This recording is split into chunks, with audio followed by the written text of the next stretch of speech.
So, the BrickLink Series 7 finalists have, of course, been announced, and it does raise a few question marks. Now, I obviously did a series of videos covering what I thought were the best projects out of all the submissions for Series 7, and of course, a predictions video where I kind of gave you my thoughts on which ones would actually be picked. I was right about some and wrong, very wrong, about others. But I also think that it raises another problem. The question over how LEGO actually goes about picking which of these sets is going to make it through. I mean, if we start with the sushi restaurant, this was, in my opinion, very obviously going to win out. I featured it as such in the previous video that I did, and it was a pretty safe bet, to be fair, because, of course, you only had to look at the comments to see the huge amount of support that this set had, and rightly so. Of course, it was proposed in Series 6 as well, lost out to the gold mine, but then that was by the same designer. Obviously, could not have had two by the same person going through in the same series. So just given the quality level of detail that has been put into this, it really isn't surprising that it has been picked. So big congratulations to the fan designer. There was always a slight question mark over this in terms of the theme. Oriental style sets are something that LEGO doesn't really tend to pay much attention to. Certainly when it comes from fan submissions, they seem to very much keep it to their own sets, whether that's Ninjago, Monkey Kid, or even the likes of the sushi restaurant that we had back at the start of 2024. So it's good to see that that hasn't got in the way of things. They've very much gone with fan demand here and quality of design. This really does tick all the boxes, and I think it will prove fantastically popular when it comes to crowdfunding. I mean, let's be honest, mostly the sets that tend to sell out quickest are the medieval ones. This is certainly going to be at the pricier end of the spectrum, 3,400 odd pieces, but I do think that it's going to be one of the non-castle sets that will sell out when it comes time for crowdfunding, which I believe is in February 2026. And then we come on to the second finalist, the Antique Collection, and this one, I'll be frank, I find a little bit more puzzling. And I want to say right from the start, that's not because I question the quality of the design here. I think that the level of detailing that's gone into this is really great. You know, this isn't the biggest of sets overall, less than 1,500 pieces.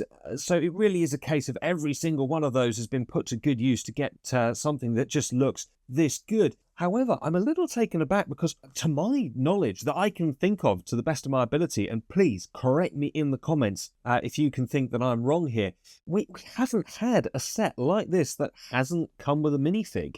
So to have something then also from the scale side of things that is very much not going to go with that, it just seems a very different choice to anything that we've had before. Now, yeah, that's a positive in many ways, but it is the defense that I will give for not having predicted it, because I do find it to be a very different direction that they're going in choosing something like this compared to what we've had before. No complaints over the design, fantastic quality, big congratulations again to the fan designer. You know, there's some really great parts usage in this, be a cool thing to build and have on display. Nonetheless, I find it an interesting choice for LEGO to have gone with, and I'll be interested to hear your thoughts on that in the comments down below. Now, that brings us on to the privateer frigate Fortuna, and this is one that so many fans are now going to be really pleased to finally see approved. I mean, look, it has been put forward in multiple series that have come before, and it has adapted over time. It was originally much smaller, less detailed ship. Then the same version, the Fortuna, has been changed around by its designer, sort of completely redesigned on the inside, being able to save bricks, use that again then for other details. It really is a beautiful piece of craftsmanship. And as I said before, in the pirate video that I did where I featured this, and I believe I also did have it in the sort of top designs. I didn't have it as going to be a winner. I'll discuss that in a second, but I had it in there as the top designs. You know, as I said then, this is something that you could proudly put on display next to, you know, a proper model ship, something that you know, collectors will pay big money for, the full, you know, wooden things, all the strings, etc. You could put this up there with them and it certainly would not be out of place. It has that much presence and detail and is a really sizable thing. Now, personally, I don't view it as much of a play set. It certainly has playability. You've got a wonderful amount of minifigs. You can access the inside. It is playable. It's just, it is more of a display set to my eye rather than that. So display first, play second, but you can absolutely do that with it if you want to. And that, of course, broadens its appeal even more. Now, this is topping out the piece count, 4,000 pieces, so it's going to be expensive. I don't think that is going to matter. We have been waiting for a big detailed ship like this for so long. I feel that it's going to be very popular when it comes to crowdfunding. All of that said and done, I'm still surprised to see it, simply because it's been turned down so many times before. Why is it being approved now? I said when it was put forward in Series 6, it's not going to make it because, of course, other ships were in the works, the most obvious being the Endurance. That's obviously now come out, so yes, it's out the way. But whether it's other ones like the Going Merry from One Piece, the upcoming Goonies ship, yes, I know it's only half a ship, but it's still got that in there, the Return of the Black Pearl, they are all very different. And I guess that's the argument for this. There's nothing like this, on this scale, of this depth of detail. But I still didn't think, because LEGO had those other things in the works, that it would therefore give this the go-ahead. So do you know what? I was wrong, and I'm glad that I was wrong, because it's fantastic. Just look at it. I will be definitely trying to crowdfund this come next year, February, when when that time comes, because this will be such a cool set to have. But it was a surprise, a pleasant one, but a surprise nonetheless. The other good thing is that at least now LEGO is giving attention again to AFL fans, not just of the pirate theme, but also of these just more detailed builds. You know, I think it's fairly obvious that LEGO is controlling how sets like this return, if they get to return at all. We've had previous pirate ships rejected by them, and whether it's from BrickLink or LEGO Ideas, anything sizable like this, it just seems to have been suppressed by them for quite a long time. Well, much a decade now, actually. I mean, it was actually 2010, the Imperial flagship, that I can think of, which is even remotely comparable. So I just find it quite telling, because there's no reason really that this, from a quality perspective, shouldn't have been approved before. It's fantastic that it now finally has been. It's just a bit of an interesting insight into clearly the behind-the-scenes positioning that LEGO, and of course, therefore, by extension, BrickLink takes upon what sets are actually going to be approved and when, regardless of the votes that fans gives them, because this has been heavily supported for quite some time. Anyway, great design. Well done to the designer. Now, that brings me on to W.A.L.T, the little robot. And I think, in all fairness, this is one that I did not feature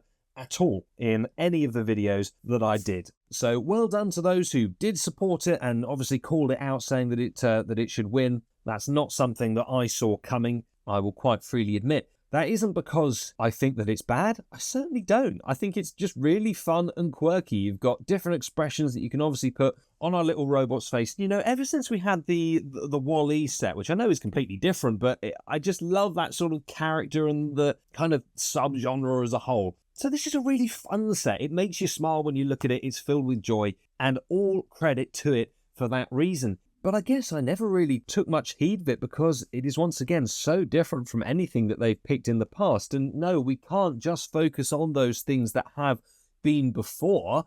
That would make things very stuck in the mud and repetitive. Bear that in mind for when we get to the next set, because I've got an important point to make about that.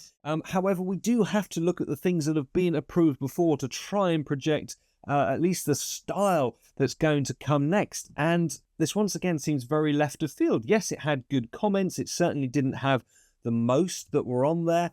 And I guess that also raises the question again over how exactly is LEGO choosing these designs? Because we don't actually see how many votes anything gets. Yes, you can see the amount of comments and sort of extrapolate from that, but we don't get any public indication of the amount of votes that something has. Now, 663 pieces, this is very much in the small category. I had other things picked for the small sets that I thought were going to just frankly make more commercial sense than this. So let me know in the comments down below what you think about that. How many people are going to buy this? Who's it going to appeal to? If they price it nice and low, then of course that again is going to attract more people. But is it going to sell out? And is it certainly going to sell as quickly as some of the others that we've seen? Now, on the plus side, hopefully this does put to rest the fears that some people had over the general voting system when it comes to their selections, which is not totally transparent. And I think that that's quite an interesting thing to discuss. So do that in the comments down below. But that tangent over with. It's a fun and sweet little build that our winning fan designer can certainly be proud of. And then we have, last but not least, the Alchemist shop. And I will give myself a pat on the back for this one. It was very similar in terms of scale and subject matter to the Alchemist Workshop by Sleepless Night, who's obviously had fantastic success in this program so far. But I did say that I thought that of the two, this one was going to win out, and had it down as a winner in that predictions video. So, hey, I was right about something. I just love the kind of fancy design that is in this. I mean, the potion bottle through the roof and mirrored on the card down there. It's such a wonderful thing. And I know that this particular scale isn't popular with a huge amount of people, and I won't go back into that massively because I covered it in the previous video that I did. I think it's great if we can get two distinct lines. You know, you have a castle of the traditional size, and then other sets that are going along with the medieval blacksmith scale of things. So as long as we have builds for both, that's fine. What isn't okay is if we only get, you know, one or two sets this size over a 2 or 3 year period, or they keep chopping and changing between the two. It either just needs to be one consistently, or there does need to be two very distinct and equally well-stocked lines. Now, the interesting thing about this is, I mean, I guess you can sort of class it as medieval. I certainly put it in the medieval video, but it's not really. It's certainly not a castle. It's much more of a fantasy-style build, which means that we don't have any castles at all that have been selected for Series 7. I'm sure that is going to make some people very angry.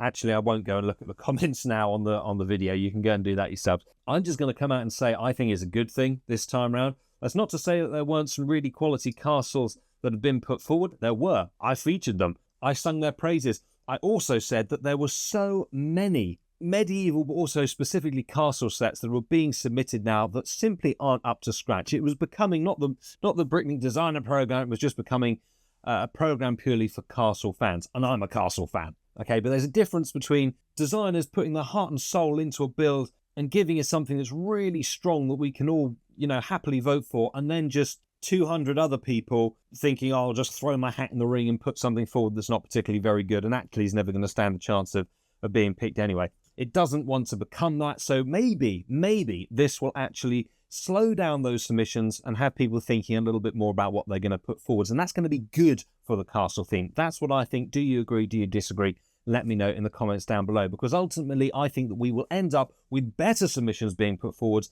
and that means that we will be able to have a wider selection of things being chosen. But it is also, I think, fairly telling. We know that the Creator 3-in-1 series is coming out with the new castle in the summer. That obviously officially through Lego. We've got other ones from the BrickLink Designer program coming. And the flip side of the argument, as much as I want to see it boost quality, you do also have to say, from a commercial standpoint, these sets are limited to 30,000. What is actually going to sell out? I mean, the private frigateer Fortuna, it's had a lot of support for a long time. I think that it probably will, or at least it's going to come close. The fact that its size is going to mean a big price point, that could mean that it doesn't quite sell out, but actually I think it probably will. If not, it's going to come very close. And certainly all of those sales are going to come in a flurry right at the beginning. The sushi restaurant, again, has so much support. I really struggle to see that not selling out. And the Alchemist shop, it's different. It's definitely going to annoy. I was going to say it might. No, it's definitely going to annoy some castle and medieval fans. But equally, I think it's going to get a lot of love from others.